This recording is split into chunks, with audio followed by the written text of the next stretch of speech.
Tara, hello everyone. Hi, hello guys. Ayan, so kasama ko si Team Marcos. Yes. Ayan, so actually, nagkakilala na tayo before sa Mandaluyong. Oo, dun sa mansion. mansion no? ni Senator. Yes, alam niyo na yun. Basta yung nagkakilala na kami. Di ba chika-chika din tayo noon? Oo, pero hindi tayo masyadong chika ng bonggang-bongga. Oo, tama. Mabilis lang yung pangyayari. Oo, yung mga events din kasi. So, ito na nga. So, karamihan kasi yung mga nagjujuta sa ating sa mga loan apps. Maraming nagtatanong, bakit si Cash Express daw, ang laki ng interest niya? Oo. Ano masasabi mo sa mga nagsasabi na si Cash Express ay hindi legit? Legit naman siya in terms of diba, sa registration, tapos CIC accredited siya. And then wala naman siyang any complaints na nare-receive ng gobyerno, di ba? Para sabihin natin na siya ay illegal. Oo, di ba? So, ano masasabi mo? Yun kasi, di ba, Cash Express, parang may mga nagsasabi na mataas daw yung interest niya. Well, para sa akin, medyo mataas naman talaga yung interest niya, no? But, may mga charges din siya na kung compare natin sa mga bank loans, sa mga ibang financing companies, mas mataas talaga yung interest and yung ibang charges ni Cash. Kaya lang, nakita ko lang dito is yung bilis, di ba? Yung fast approval Napakabilis yung approval niya. At hindi lang yan. Nandun na yung fast approval kasi na loan app siya. So talagang normal sa mga online lending app na mabilis talaga yung approval. And in terms of Cash Express kasi si Cash Express hindi naman siya matuturing na as in na loan na parang nilo-loan sa bangko yung mga normal na loan. Tama. Ang sabi kasi nila, perfect siya for emergencies. So sa mga alam mo yun, yung nagigipit at saka parating na yung petsa de peligro, wala kang mahiraman or what. Ang hirap-hirap kasi humiram sa mga tao, lalo sa mga kamag-anak natin, yung mga friends. Ang dami nilang masasabi. Tapos i-chika ka pa ng bonggang-bongga, di ba? And ang kagandahan kasi ni Cash Express, in fairness kay Cash Express, pwede mong i-cancel. Oo, tama. Ayan din yung isa sa mga nakita ko na feature ni Cash Express na wala sa iba. Diba? So, pwede mong ibalik yung pera kapag hindi mo gusto yung terms or kung ayaw mo yung na-approve na loan. Pwede mo namang ibalik and you have a choice naman to keep it as well. So, pero pag sinabi mong na yun, parang pag hindi mo pinilik, ibig sabihin, talaga, gusto mo din talaga. Gusto mo din talaga. So you have the choice talaga na, sabihin na, alam mo yun, yung kailangan mo din yung kaperahan na. So, alam mo, yung loan apps naman talaga, pagdating sa mga interest, yung mga processing fees, sobrang taas naman talaga yan. And talagang sa akin din, may lubog-lubog din ako ng utang, lalo nung pandemic ha. Pero, sa other side niya naman, parang nakatulong din sa akin kasi pareho kami nawalan ng trabaho ni Maggie before nung pandemic. At pero ayun nga, umutang ako, pero alam nyo ba, nakatulong siya na medyo nakaka-stress. Kaya nasa atin pa rin talaga yung desisyon, nasa sayo pa rin talaga kung i-go mo or hindi. And sa part naman niya, di ba, makikita mo yung mga charges, di ba, yung mga interest, di ba? Transparent naman. So yun yung maganda na hindi ko rin nakita. May mga iba kasi na parang approve bago mo makita yung mga charges niya. Yung breakdown. Kasi alam mo ba yung iba, parang sinisend nila yung pera bago nila ipakita yung mga breakdown na natatanggap mo sa GCash mo. Saka mo malaman, ay, bakit ganito yung charges? So parang, yun yung masasabi natin na parang hindi siya maganda. Pero kay Cash Express naman, in fairness naman, diba? Makikita mo siya. Kaya magkakaroon ka pa rin. Nasa sayo yung desisyon kung i-go mo na utang ka ba or hindi. So yun lang naman. Nandun nakalagay yung breakdown, yung kung magkano yung babayaran mo on a monthly basis. Kasi naka-schedule na yan. Up to 6 months actually, ang alam ko meron sila. And then, ang frequency niya, it's either 7 days and 14 days. At ito ba, kapag first time ka chitangera, merong free interest for the first 7 days. Yes, So, yung kagandahan niya. Kaya nga maganda ito, for emergency purposes lang. Hindi yung parang gagawin mo siyang normal na cash loan na para bang papatagalin mo, di ba? Kung pwede mo naman ng bayaran 2-3 days, in 3 days, 4 days, or before mag-due, hindi ka naman talaga ma-charge ng ganong kalaking interest. At mind you, sa mga gustong mag-try, ang gagawin nyo lang, tanggalin nyo yung SMS na feature. Kasi Kasi yung SMS na feature na yun, may bayad. So, di ba nakita mo yun? Yung parang merong kang radio button na on. So, you should be mindful doon. So, kung gusto mo talagang i-maximize yung free interest for the first 7 days, tanggalin mo yun para walang charge talaga. Tama.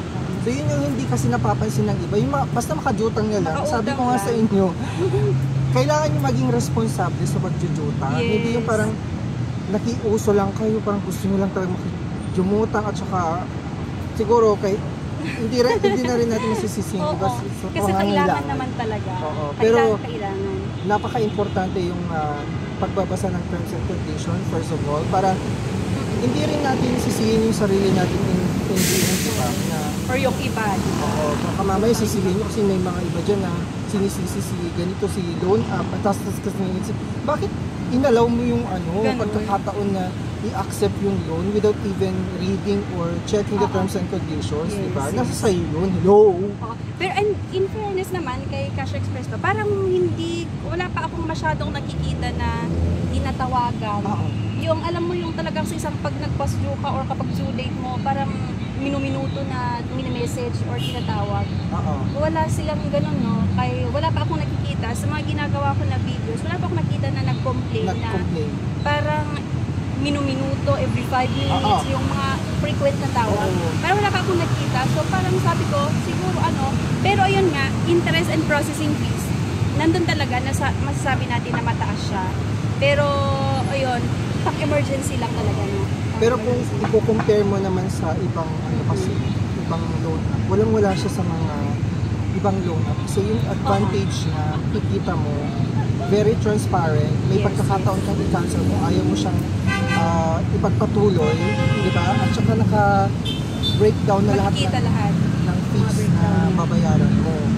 And fast approval pa siya. So yun yung tinitignan natin na maganda kay Cash Express as emergency loan lang. Hindi siya yung talagang yung mga cash loan talaga, like ng mga bangko na monthly mo babayaran. Correct. Pero kasi napakarami yung mga requirements. And ito pa, kay Cash Express, diba, one valid ID lang. Nasame lang din naman sa ibang OLAs, diba? at saka ang kagandahan nito, hindi kailangan ng app. Diba? Hindi mo na kailangang mag-download ng app para mag-aksaya ng storage sa phone mo. Website lang, sapat na. At saka yung website na yung very secure na. At saka protected siya. Kasi meron siyang SSL na tinatawag. Yung parang security level ng mga website. Parang nakikita may padlock siya na gano'n. So ibig sabihin wala siyang kukunin. Hindi niya isisave yung mga impormasyon. Hindi nagagamit yung impormasyon mo sa mga masasamang kajutahan. Oo, tama. Diba? Hindi nila aminin ko, nagkaroon ako ng konting dismaya kay Cash Express last year, pero binigyan ko siya ng pagkakataon. Binigyan ko siya ng chance. Pero nakita ko naman, okay naman talaga si Cash Express for emergency purposes. Emergency lang talaga. And ano pa, may ibang option ka pa ba na minsan nautangan mo din? Ay nako, si Finpro.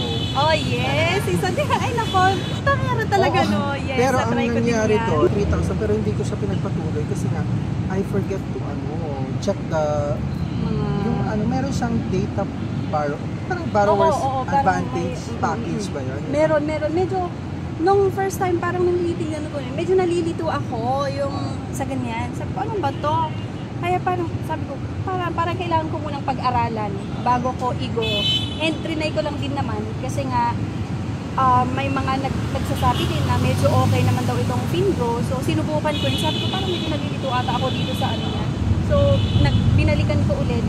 And, nung first time ko sa akin, na-decline ako eh. Pero, ganun naman talaga. Hindi naman talaga lahat ng umuutang na-aaprubahan or 100% yung maaprubahan tayo.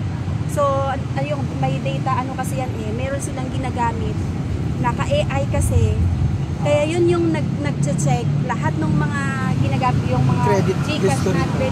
Credit history, yung mga transaction natin sa GCash, maging sa Maya. Minsan na-check ng AI yan. At minsan yun yung nagiging reason kung ma-approve ka or hindi. And based sa experience ko, ginamit ko yung cellphone na wala akong transaction doon kasi for vlogging purposes lang talaga. Sabi ko, declined ako. Tapos yun pala, nung binalikan ko yung paano ba yung mga AI loans, doon ko nakita, kaya pala. kasi gumamit ako ng cellphone na bagong bili ko ng cellphone, tapos nag-apply ako sa Finpro na wala akong milestone history pa-transaction sa mga sa cellphone. sa cellphone. So, yun, dun makikita na legit talaga si Finpro at saka si Cash Express kasi syempre, nag-check pa rin sila ng credit history nyo bago kayo mag-apply. Kasi yun basihan pa rin, subject for approval. Yes, yes. Pero ang kagandahan, hindi mo na kailangan magpasa-pasa ng mga document, mag-upload ng mga, ang dami-dami mga document. Kasi, di ba nagagamit yun? Aminin natin sa mga OLA, yung mga abusadong OLA, nagagamit yung mga informasyon na yun, yung mga ina-upload natin, yung isa pa, yung contact reference, wala silang masyadong contact reference na kinukuha. Di ba yung mga iba, naghahanap sila ng 5 na personal references. Based na rin sa experience ko, yung mga ibang loan apps 5 yung hinahanap nila na personal references. Pero dito, hindi siya ganun kadami. Sa Finpro and Isa lang. sa Cash Express. I think isa or 1 or dalawa. 2. Yun lang yung ano. And yun lang, kagaya ng sinasabi ko nga sa videos ko na, kung sakali nauutang kayo, make sure hindi lang sa Finpro or sa Cash Express, yung ilalagay nyo na personal references, yung sa tingin mo naka-close mo, na kung sakali na i-message na nandito pa si ganito. Hindi ko naman sinasabi na si Cash Express or si Finpro, pero kahit general na lang, sa ibang odas, diba? Huwag nyo ilalagay yung mga na personal references, diba, yung mga hindi nyo masyadong ka-close, kasi baka aawayin kayo talaga. Baka hindi kayo maintindihan pag biglang may magte-text sa kanila, tapos sisingilin, kasi ganun nga yung ginagawa, diba, ng mga ibang odas, na sisingilin nila yung nilagay mo na personal references. Correct. So, huwag nyong gawin. Huwag yung maglagay ng personal references na lang din, hindi nyo masyadong ka-close, na yung tipong hindi kayo maintindihan pagka mag-explain kayo sa kanila. At saka napaka-importante, abisuhan nyo muna yung contact person na yon na ilalagay kita dito, okay lang ba? Dito. May i-verify lang naman yung information na i-check lang naman kung magkaibigan o magkakilala. Diba at least na abisuhan nyo yung mga kaibigan na nilagay mo as contact. Yung siya lang nilalagay ko yung nanay ko.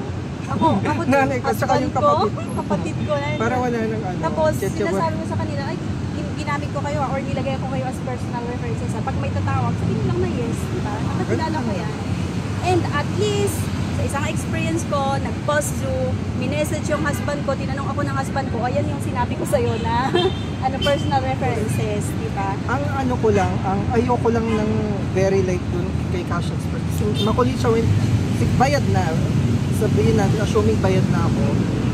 Pag magre-renew ako, ino-offeran ako ng renewal. So medyo naaano ako dun sa marketing, yung frequency ng pag-o-offer nila. So yun lang sana yung tanggalin ni Cash Express. Dapat isa or dalawa, pwede na yun na offeran. Hindi yung parang, di ba, yung parang 5 beses. Mag-text tapos mag-message sa'yo na ganitong amount.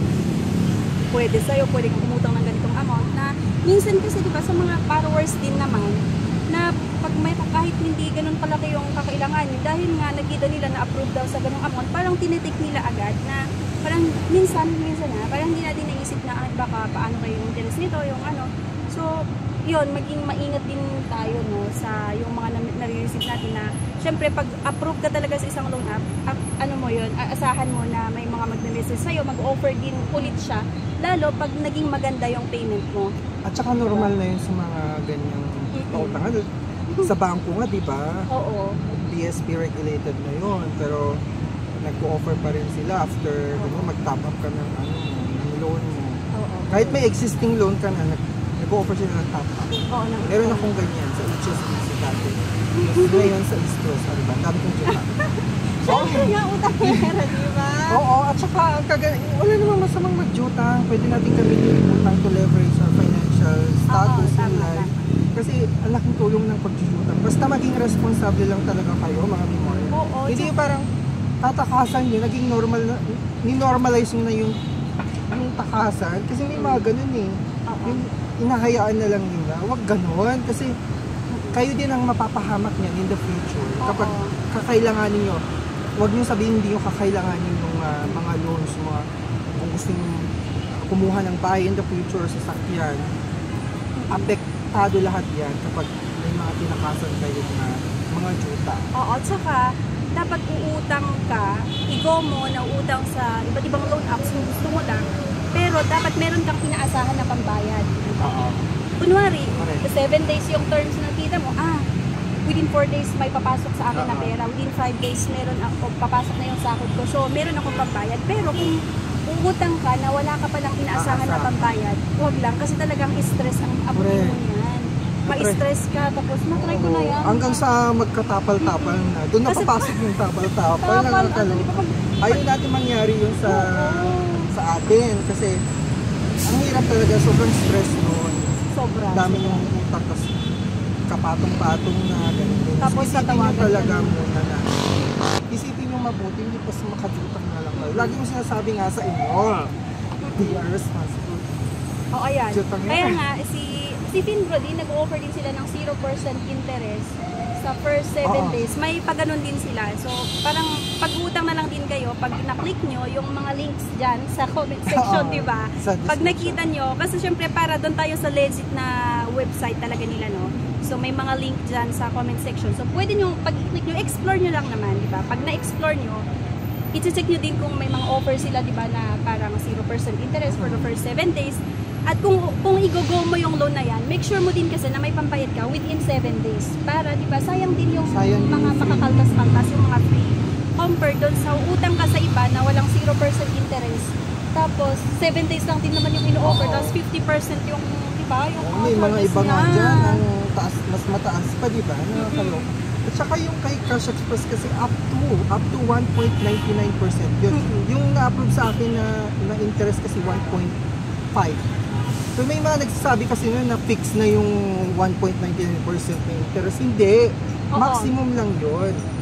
May ano din, nakadepende pa rin kasi talaga. Oo, depende kung maganda yung alito. Yung mga records natin, yung mga history naman natin. Kasi, yun nga, lahat ng mga loan apps, nung binabasa ko nga, yung AI loans daw, dito sa Pilipinas na halos full AI na yung gumagalaw, maging yung mga kilalang banks, nagkakaroon na rin sila, like Maya Banks, diba, digital na rin tayo umuutang ngayon.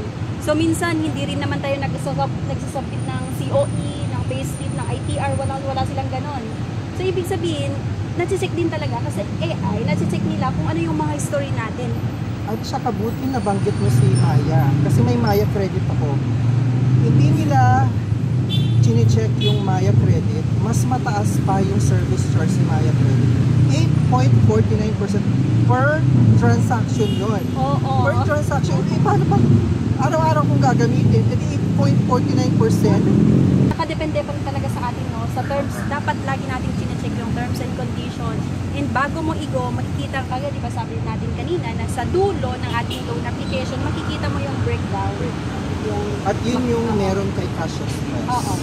And Finbro. Ayan. So, ayan, hindi naman, I mean, hindi naman natin sinisiraan yung iba. Oo, tsaka hindi naman namin sinasabi na utang kayo kay Finbro or kay Cash Express mo. Hindi namin kayo pinupush na utang. Pero ang sa amin lang is that may option lang. Parang option mo lang. Pero wag mong sanayin yung sarili mo na umaasa ka na lang sa utang. Okay? Correct. Huwag nating sanayin yung sarili natin na pag wala kang pambayad sa ganito, umaasa ka sa utang. Mag-save na rin kasi tayo, no? Para maiwasan yung jutang-jutang. Kung jujutang ka man kay Cash Express kay Finbro, make sure na yung purpose na pagjujutang mo, pwede mo pang pondo sa sari-sari store mo, sa negosyo. Pwede mo pa ikutin, di ba? Walang masama doon. Hello? Kasi pag nag-negosyo ka, paano pag mas malaki yung balik, di ba? Correct. So, yan. Pag malaki yung balik, edi malaki yung kita. Mababayaran mo yung utang mo, kumita ka pa. Sobrang nakakatulong talaga. Oo. So, nakadepende pa rin talaga sa atin kung saan natin gagamitin, di ba? Yung inutang mo, di ba? Correct. Saan mo gagamitin yung inutang mo kung para sa luho, di ba? Para kumain or magyabang sa kaibigan, di ba? Or gagamitin mo para madagdagan yung income mo. Ito ko, uutang na lang ako, tapos babayaran ko. Pero kung sakali na hindi darating yung sahod ko sa date na to, sa due date ko na to, meron akong huhugutin na pambayad para makaiwas tayo sa mga stress. Ganyan. Ang dami na namin nasabi, no? Pero I hope na this video helps you make the right decision sa mga pagjutang-jutang. And again, gawin natin leverage yung pagjutang. Tama. Gawin natin bad utang. Let's make it a good utang. Tsaka ang pag-utang is okay kung ginagamit natin sa tama. Ayun. So yun lang, para lang Para lang chika-chika lang namin. Kasi syempre, di ba, hindi natin maiwasan na promoter. Hindi po kami promoter ha. Hindi kami Opo, hindi po promoter. ako. So, nire-review lang namin based sa aming experience. Pero obligasyon, wala kaming kinalaman kung sakali nauutang kayo ha. Tapos hindi kami responsible sa anumang desisyon na gagawin nyo ha. Kasi may mga nagsasabi na promoter daw tayo, Oo. naiinggit lang sila. Based sa ating experience, no? Pero yun nga, hindi namin pinupush na talagang utangan nyo to, ganito, ganyan, okay siya. So, negative and positive side naman yung inaano namin para yung decision ay nasa sa inyo pa rin. Correct. Decision nyo pa rin kung utang ba ako dito or hindi. So, yun lang, pa. Yun ang magandang talakayan nito. Maraming salamat sa pagpapakontak ni Yana Insta Review. Talaga naman, kung hindi pa kayo nakapag-subscribe kanina, mag-subscribe na kayo kay Yana. Yes, Subscribe button here. And of course, syempre, huwag na rin kakalimutan mag-subscribe sa akin. Talaga na. Yes. Ayan, thank you. Para And dami-dami yun nga, mag-subscribe na rin kayo sa Team Marcos kasi nga pareho kami ng content, yung mga financial ganyan. And nakakatulong naman, may mga may mga banks ka din na. Meron din naman ako. So sa akin kasi nag-a-assist ako dati ng mga gustong umutang sa bangko. Nag-agent ako ng bank, kaya medyo nahihirapan ako ngayon kasi nga medyo marami na akong ginagawa. Ito siyempre mother din. So parang hindi ko na kayang lahat. Pero minsan naman pag may nag-email sa akin na kailangan talaga, ina-assist ko. Pag kailangan ko ng mautangan na ba? Sige. May commission pa ako sa'yo. Alright, anyways, yun lang. Maraming salamat Thank you guys. everyone. And yun, subscribe na kayo sa Team Marcos. And syempre sa akin, pag Thank you. ngayon lang kayo nag-visit sa channel ko. Thank you Thank you, guys. guys. Bye. Babush. Bye.